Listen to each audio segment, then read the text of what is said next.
बाहुबली 3 में हमें किरदार तो शायद वही देखने वाले हैं, लेकिन कहानी नई होने वाली है। आजकल साइंस फिक्शन वाली कहानियों का ट्रेंड चल रहा है और साथ हमारी माइथोलॉजी में भी कई ऐसी कहानियां हैं जिसमें एबल फोर्स की बातें दिखाई गई। तो इस बार हम ऐसा सोच सकते हैं कि शायद बाहुबली 3 में हमें ऐसा ही कुछ पिक्सल देखने को मिले। बाहुबली 2 के एंडिंग में हमने ये देखा था कि महेंद्र बाहुबली ने मूवी के मेन एक्टर कॉन्टेस्ट यानी विलेन भल्लाल देव को मार दिया था, लेकिन ऐसा भी हो सकता है कि पार्ट 3 में भल्लाल देव का रिबोर्न हो, क्योंकि वो एक बहुत ही बेरहम इंसान था जिसको कंपैरिजन डेविल या ब्रह्म राक्षस कहा जाता है। और पिक्सल वर्ल्ड में ऐसे डेविल को कोई बैड विश अपनी मैजिक से रिबोर्न कर सकती है और वो पूरे पावर के साथ फिर से जन्म देता है और उसका एक ही मकसद होता है, अपने मारने वाले को मारना और बदला लेना। अगर भल्लाल देव वापस आता है तो वो बाहुबली के ही पीछे जाएगा और इस बार हो सकता है कि बाहुबली को उसका सामना करने के लिए किसी मैजिक या पावर की जरूरत पड़े, क्योंकि इस बार विलन की शक्तियां ज्यादा होने वाली है और वो हीरो पर भारी पड़ सकता है। लेकिन तभी कोई न्यू एंट्री भी होगी जो बाहुबली की मदद कर सकता है,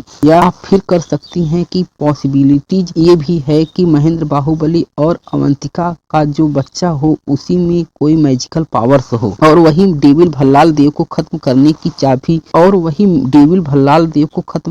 चाबी हो। होने के लिए तो कुछ भी हो सकता है और सोचने वाली बात यह है कि क्या महेंद्र बाहुबली का बेटा भी उसके जैसा ही दिखेगा या इस बार किसी और सुपरस्टार को कास्ट किया जाएगा। तो अब आने वाला वक्त ही बताएगा। अगर इस तरह का ट्विस्ट देखने को मिलता है तो ये मूवी भी ब्रह्मास्त्र की तरह ही माइथोलॉजी और साथ ही हमें कुछ नया देखने को मिलेगा, जैसा अक्सर हॉलीवुड के साइंस फिक्शन मूवीज में होता है। साथ ही प्रभास को एक अच्छी जरूरत है, उनके पास सालार और कल की 2898 जैसी फिल्में तो हैं जिससे इस आने वाली साल में आने वाली है और दोनों ही बाहुबली के जैसी ही स्क्रीन पर ही बनी हैं, लेकिन बाहुबली का एरा और उसकी स्टाइल ही कुछ और थी जिसने सबको इम्प्रेस किया। जो लोग साउथ मूवीज नहीं देखेंगे वो भी साउथ मूवी और खास तौर पर प्रभास के फैन बन गए। और फिल्म बाहुबली 2 को लेकर आप कितने ज्यादा एक्साइटमेंट हैं हमें कमेंट जरूर करके बताइए।